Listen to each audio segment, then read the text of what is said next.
Today we're going to dive into one of the most interesting and underrated American muscle cars of its time, the AMC AMX. This car was AMC's bold move to step into the muscle car wars of the late 1960s and early 1970s, and while it never sold in massive numbers like the Mustangs or Camaros, it left behind a legacy of uniqueness, speed, and character that deserves way more recognition.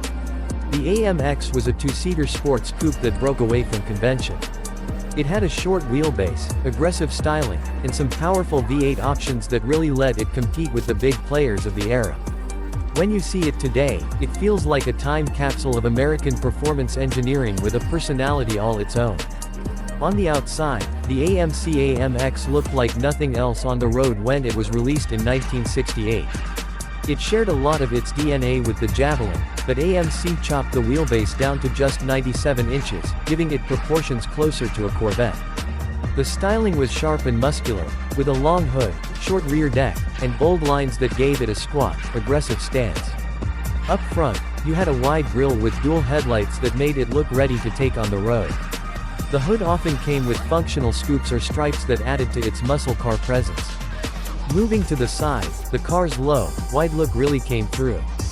The AMX had clean, straight character lines running the length of the body, with flared rear fenders that gave it an athletic appearance.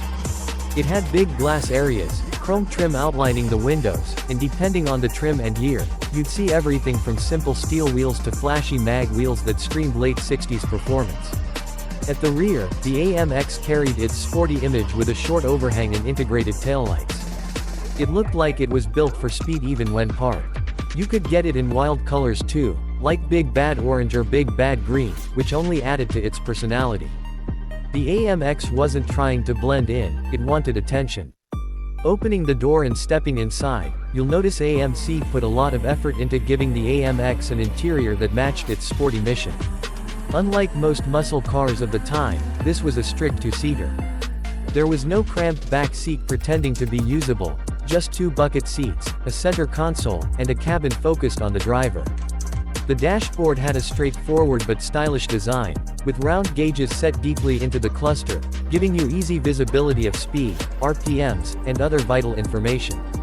The AMX also offered an optional tachometer and clock mounted in the dash, something performance-minded buyers appreciated.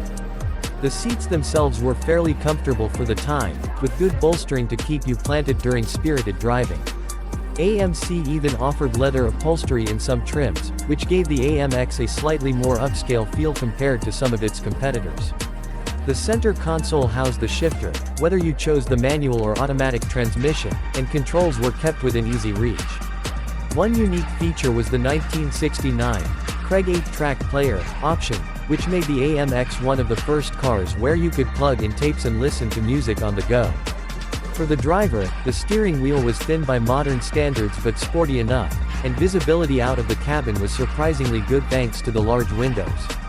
Since there was no back seat, AMC included a decent amount of cargo space behind the seats, which gave you room for luggage or gear, making the car more practical than it looked at first glance.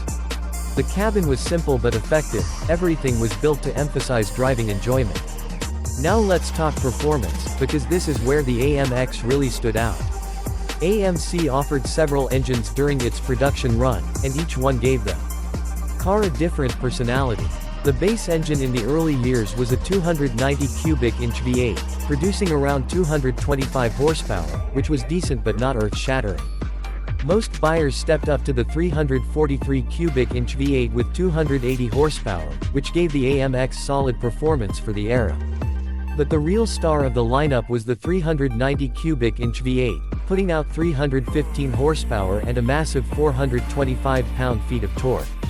This engine made the AMX a serious competitor, with 0 to 60 times in the 6-second range and quarter-mile runs in the mid-40s, numbers that were very impressive for the late 1960s. Paired with a 4-speed manual transmission, the AMX delivered a raw, powerful driving experience.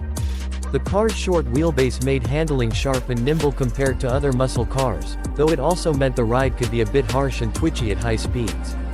AMC even offered performance packages like the Go package, which added better suspension, power front disc brakes, and upgraded tires. These enhancements made the AMX not just a straight-line drag car, but a machine that could hold its own on winding roads as well. In terms of performance image, the AMX wasn't shy.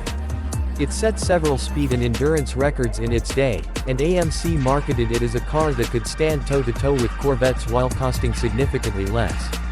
Speaking of price, when the AMX first came out in 1968, it started at just under $3,250. That was thousands less than a Corvette, making it one of the best performance bargains of the era. Even fully loaded with the 390 V8, leather seats, and options, you were still paying well below the cost of some of its rivals. AMC was clearly positioning the AMX as a performance car for enthusiasts who wanted speed and style without breaking the bank. Today, the AMC AMX has become a sought-after collector's car because of its rarity and unique position in muscle car history. Production numbers were relatively low, just over 19,000 units were built from 1968 to 1970, so finding one in good condition isn't always easy. Prices in the current market vary depending on condition and originality. A driver-quality AMX might be found in the $25,000